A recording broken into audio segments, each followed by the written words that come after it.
Cette vidéo est destinée à nous donner une idée plus ou moins claire de la trigonométrie en classe de troisième secondaire. On va d'abord commencer par une toute petite définition pour pouvoir comprendre c'est quoi au juste donc la trigonométrie et comment l'utiliser. Donc d'abord la trigonométrie c'est une branche des mathématiques qui va étudier les liens entre les distances et les angles dans un triangle. Et en troisième année, on va se focaliser seulement sur les triangles rectangles.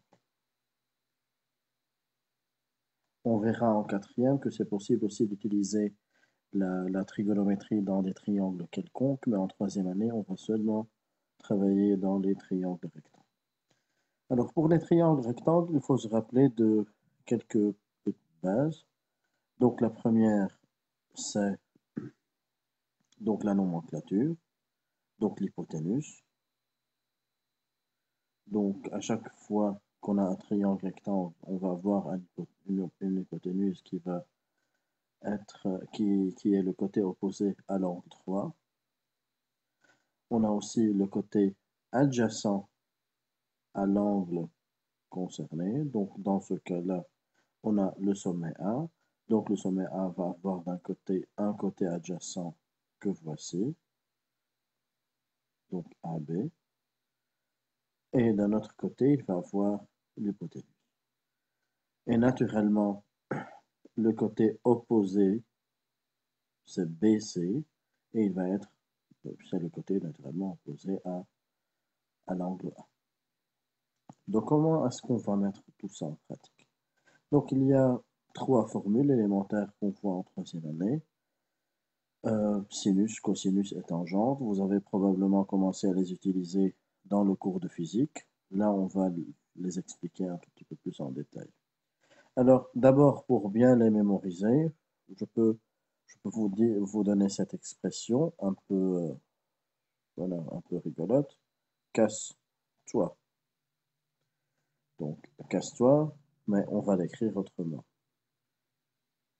C-A-H-K-So-toi.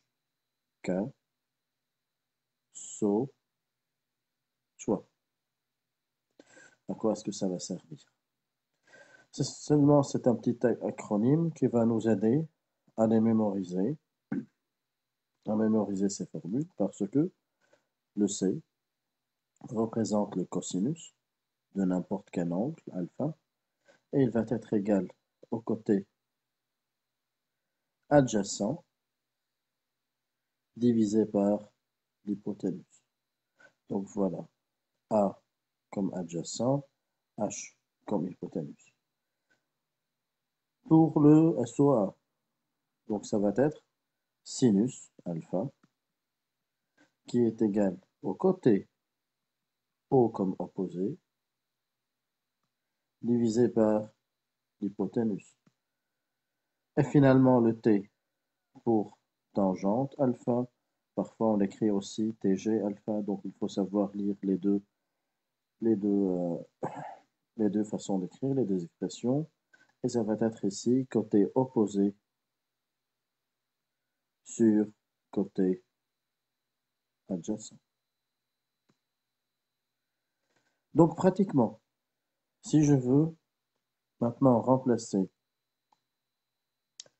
le alpha par un A, donc le A que vous voyez ici. Donc on aura le côté adjacent, c'est-à-dire AB, qui sera divisé par AC. Même chose pour le sinus. Si je vais mettre à la place de si je vais mettre à la place du alpha l'angle A, on va avoir sinus A qui va être égal au côté opposé, c'est-à-dire BC, divisé par l'hypoténuse, qui est AC. Tangente, même chose pour l'angle A, ça va être côté opposé c'est-à-dire BC, divisé par côté adjacent, c'est-à-dire AB. Donc, c'est comme si on est en train de dire aussi que tangente alpha, ce n'est autre que sinus alpha divisé par cosinus alpha. Voilà, on peut essayer de le démontrer nous-mêmes, on va l'effacer bientôt. Donc, tangente alpha, c'est sinus alpha sur cosinus alpha. Je peux remplacer sinus alpha par sa valeur, c'est côté opposé divisé par hypoténuse, d'après la formule, divisé par le cosinus, c'est-à-dire côté adjacent, divisé par l'hypoténuse.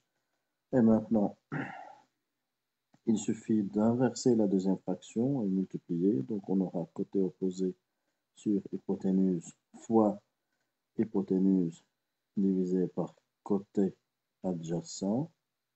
En simplifiant les hypoténuses, on va obtenir la formule qu'on a appris, c'est-à-dire côté opposé sur côté adjacent. Voilà. Donc, je vais garder les formules les plus importantes devant nous. Maintenant, cette démonstration, je vais l'effacer et on va passer à un premier problème concret. Donc, dans ce premier problème concret, on va commencer, excusez-moi, on va commencer à calculer, on sera amené à calculer la hauteur h d'une tour. Si on sait qu'on a une longueur CD qui est égale à 45 mètres et qu'on est en train d'observer cette tour ou cette partie SB de la tour avec un angle de 25 degrés et que ce point A est à 10 mètres du sol. Donc on pourrait se dire, mais comment est-ce qu'on va utiliser toutes ces formules? Comment est-ce qu'on va mettre tout ça en place? Alors, la première chose que je pourrais vous dire, c'est qu'on va toujours se demander, qu'est-ce qu'on a? Donc là, on a un angle A. Donc on va faire ce petit inventaire. Cet angle A est égal à 25 degrés. On connaît aussi le côté CD qui est égal à 45 mètres, en sachant que le côté CD n'est autre que le côté adjacent à l'angle A. Donc celui-là, c'est le côté adjacent à l'angle A. On ne connaît pas SA et on ne connaît pas SB. Mais ce qui est demandé, c'est de calculer H, c'est-à-dire en d'autres termes, SB, oui, parce que H va être égal à SB plus BD. Donc il suffit de pouvoir calculer SB. Quelle est la formule qui va regrouper SB et CD ou AB en même temps? Pourquoi AB? Puisque voilà, AB a la même longueur que CD. Donc la seule formule qui va regrouper ça, donc on peut essayer pour ne pas directement donner la réponse, je peux essayer par avec le sinus. Le sinus de A va être donc le côté opposé, c'est-à-dire SB, super, c'est ce que je veux calculer, SB, mais il sera divisé par l'hypoténuse, c'est-à-dire SA. Le SR, SA, je ne le connais pas, donc ça veut dire que je ne pourrai pas continuer. Cosinus, même chose parce qu'on va utiliser l'hypoténuse. Il ne nous reste que la formule tangente A qui est égale à côté opposé, c'est-à-dire SB, divisé par côté adjacent, c'est-à-dire AB. Comment mettre tout ça en place maintenant? Donc on va commencer à remplacer chacune par sa valeur. Donc tangente alpha ou tangente A, ce n'est autre que tangente de 25 degrés. SB, c'est ce qu'il faut calculer, je vais le laisser. Et AB, ce n'est autre que 45 mètres.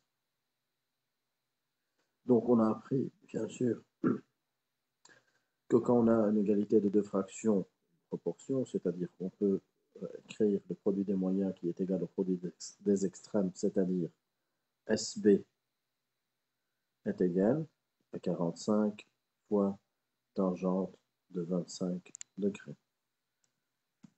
Donc maintenant, on doit tout simplement utiliser une calculatrice pour pouvoir déterminer les tangentes, mais là je voudrais seulement vous